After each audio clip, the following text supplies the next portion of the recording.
സ്വാഗതം. നമ്മളിന്ന് MA psychology പഠനത്തിന്റെ ഭാഗമായിട്ടുള്ള ബ്ലോക്ക് 3 യൂണിറ്റ് 4 ഇല്ലേ, അതിലെ ഭാഷാപരവും സംസാരപരവുമായ വൈകല്യങ്ങളെക്കുറിച്ചാണ് ഒന്ന് നോക്കാൻ പോകുന്നത്. ഈ ആശയവിനിമയത്തിൽ വരുന്ന ചില പ്രധാന പ്രശ്നങ്ങളുണ്ട്. അതൊന്ന് വിശദമായിട്ട് സംസാരിക്കാം, അല്ലേ? തീർച്ചയായും.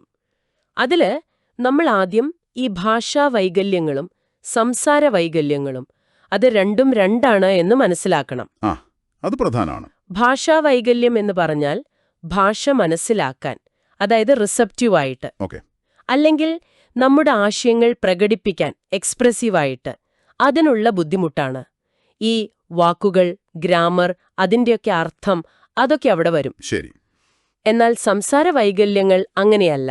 അത് ആ സംസാര ശബ്ദങ്ങളില്ലേ, അത് കറക്റ്റായിട്ട് ഉണ്ടാക്കാൻ, പ്രൊഡ്യൂസ് ചെയ്യാനുള്ള ബുദ്ധിമുട്ടാണ്. അതെ, ആ ഒരു വേർതിരിവ് നമ്മൾ ഓർത്തിരിക്കണം. അപ്പോൾ ഈ യൂണിറ്റിൽ പറയുന്ന ചില സംസാര വൈകല്യങ്ങളിലേക്ക് നമുക്ക് ശ്രദ്ധിക്കാം. ആദ്യത്തേത് ഡെവലപ്മെന്റൽ ഫോണോളജിക്കൽ ഡിസോർഡർ. ഇത് കൂടുതലും കുട്ടികളിൽ കാണുന്ന ഒന്നാണല്ലേ? ശരിയാണ്. കുട്ടികൾക്ക് അവരുടെ ആ പ്രായത്തിൽ സാധാരണ കിട്ടേണ്ട ചില സംസാര ശബ്ദങ്ങൾ അത് പറയാൻ പറ്റാതെ വരിക, അതാണ് പ്രശ്നം. ചിലപ്പോ ചില അക്ഷരങ്ങൾ വിട്ടുപോകും, അല്ലെങ്കിൽ തെറ്റായ അക്ഷരം പറയും. എന്തായിരിക്കും അതിന്റെ കാരണം? കാരണം എപ്പോഴും അങ്ങോട്ട് വ്യക്തമായിരിക്കില്ല. പക്ഷേ ഈ പാരമ്പര്യം അതിനൊരു പങ്കുണ്ടെന്ന് തോന്നുന്നു. ഈ ശബ്ദങ്ങൾ ഉണ്ടാക്കാനുള്ള ബുദ്ധിമുട്ട് അത് കുട്ടികളുടെ ഒരു ആത്മവിശ്വാസം, കൂട്ടുകാരുമായുള്ള സംസാരം, അതിനെയൊക്കെ ബാധിക്കുമല്ലോ, അല്ലേ? ഓ, തീർച്ചയായും അത് വരാം. പിന്നെ ഇത് തനിച്ചാവണമെന്നില്ല. ചിലപ്പോ ഈ വിക്കലില്ലേ, സ്റ്റട്ടറിംഗ്, വിക്കൽ, അതുപോലെ SLI എന്ന് പറയും, സ്പെസിഫിക് ലാംഗ്വേജ് ഇംപെയർമെന്റ്, അല്ലെങ്കിൽ ഈ ഡെവലപ്മെന്റൽ അപ്രാക്സി ഓഫ് സ്പീച്ച്, ഇതിന്റെയൊക്കെ കൂടെയും ഇത് കാണാറുണ്ട്. അപ്പോ അതെ, പക്ഷേ നല്ലൊരു സ്പീച്ച് ലാംഗ്വേജ് പാത്തോളജിസ്റ്റിന്റെ സഹായം തേടിയാല് ഇത് ഒരു പരിധിവരെ മാറ്റിയെടുക്കാൻ പറ്റും. അത് നല്ല കാര്യം.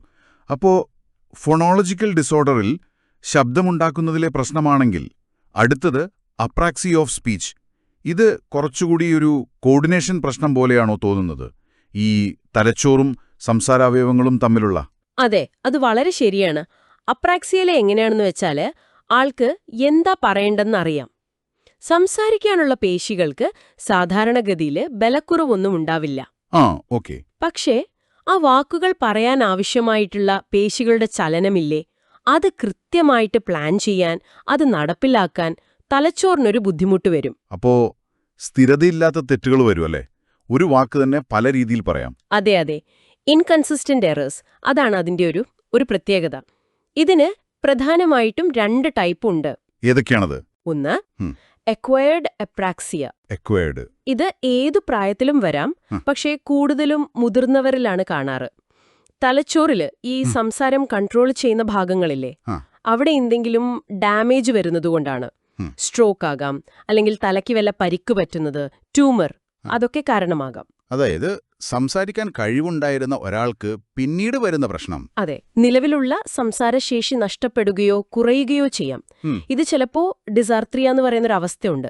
അതായത് പേശികളുടെ ബലക്കുറവ് കാരണം സംസാരം ക്ലിയർ അല്ലാതാവുന്നത്. അതിന്റെ കൂടെ അല്ലെങ്കിൽ അഫേസിയ, ഭാഷയെ മൊത്തത്തിൽ ബാധിക്കുന്ന പ്രശ്നം. അതിന്റെ കൂടെയൊക്കെ ഇത് കാണാറുണ്ട്. അപ്പോ രണ്ടാമത്തെ തരം ഡെവലപ്മെന്റൽ ഡിസ്പ്രാക്സിയ, അത് കുട്ടിക്കാലം മുതലേ ഉള്ളവരൊന്നല്ലേ? അതെ, അതൊരു ലൈഫ് ലോങ് കണ്ടീഷനാണ്, ജന്മനാ ഉള്ളതാണ്. ഇതില് സംസാരം മാത്രമല്ല, മറ്റു പല കാര്യങ്ങളിലും ഈ സെൻസറി, മോട്ടോർ പ്രവൃത്തികൾ അതൊക്കെ പ്ലാൻ ചെയ്യാനും നടപ്പാക്കാനും ഒക്കെ ബുദ്ധിമുട്ടുണ്ടാകാം. അപ്പോൾ കുറച്ചുകൂടി ഒരു ജനറൽ പ്രശ്നമാണത്. അതെ, ഇങ്ങനെയുള്ളവര് ചുറ്റുപാടുകളുമായിട്ട് ഒരു ചേർച്ചയില്ലായ്മ പോലെ കാണിക്കും ചിലപ്പോ. അപ്പോൾ ലക്ഷണങ്ങൾ എന്തൊക്കെയാവും ഈ ഡെവലപ്മെന്റൽ ഡിസ്പ്രാക്സിയുടെ? ലക്ഷണങ്ങൾ പല രീതിയിലാവാം. ഈ ബാലൻസ് കുറവ്, കോർഡിനേഷൻ പ്രശ്നങ്ങൾ, ചിലപ്പോൾ കാഴ്ച അല്ലെങ്കിൽ കേൾവി, അതിലൂടെ കാര്യങ്ങൾ മനസ്സിലാക്കുന്നതിൽ ബുദ്ധിമുട്ട്, പിന്നെ വൈകാരികവും പെരുമാറ്റപരവുമായ ചില പ്രശ്നങ്ങൾ കാണിക്കാം. എഴുത്ത്, വായന, സംസാരം, അക്കാദമിക് കാര്യങ്ങളിൽ ബുദ്ധിമുട്ട്, സാമൂഹികമായിട്ട് ഇടപെടാൻ ഒരു മടി, ശരീരത്തിന്റെ ഒരു നിൽപ്പ്, പോസ്ചർ മോശമായിരിക്കാം, പിന്നെ ഷോർട്ട് ടേം മെമ്മറി, പെട്ടെന്ന് കാര്യങ്ങൾ ഓർത്തിരിക്കാനുള്ള ബുദ്ധിമുട്ട്, ഇതൊക്കെ ഇതിന്റെ ഭാഗമായിട്ട് വരാം. അപ്പോൾ ശരി, ഇന്ന് നമ്മൾ പ്രധാനമായും ഈ ഡെവലപ്മെന്റൽ ഫൊണോളജിക്കൽ ഡിസോർഡർ, പിന്നെ അപ്രാക്സിയ ഓഫ് സ്പീച്ച്. അതിലെ അക്വയർഡ്, ഡെവലപ്മെന്റൽ ഈ വക സംസാര വൈകല്യങ്ങളെക്കുറിച്ചാണ് സംസാരിച്ചത്. യൂണിറ്റ് 4-ലെ ഈ കാര്യങ്ങൾ, ഈ സംസാര വൈകല്യങ്ങൾ എങ്ങനെയാണ് ഭാഷാ വൈകല്യങ്ങളിൽ നിന്നും വ്യത്യാസപ്പെട്ടിരിക്കുന്നത് എന്ന് ഒന്നുകൂടി ഓർമ്മിപ്പിക്കുന്നുണ്ട്, അല്ലേ? തീർച്ചയായും. ഒരു സൈക്കോളജി വിദ്യാർത്ഥി എന്ന നിലയ്ക്ക് നിങ്ങൾക്ക് ഈ ലക്ഷണങ്ങൾ തിരിച്ചറിയാൻ പറ്റുന്നത്, പിന്നെ അതിന്റെ ഒരു ന്യൂറോളജിക്കൽ ഡെവലപ്മെന്റൽ ബേസിസ് എന്താണെന്ന് മനസ്സിലാക്കുന്നത് വളരെ പ്രധാനമാണ്. ക്ലിനിക്കൽ പ്രാക്ടീസിൽ ഇത് ഉപകാരപ്പെടും. ഉറപ്പായും. നിങ്ങളുടെ ഒബ്സർവേഷൻസ്, അസസ്മെന്റ്, അതിനൊക്കെ ഇത് ഹെൽപ്പ് ചെയ്യും. അപ്പോൾ ഈ ചർച്ച നിങ്ങളുടെ പഠനത്തിനൊരു സഹായമായി എന്ന് വിചാരിക്കുന്നു. ഒരു കാര്യം കൂടി ചിന്തിക്കാം.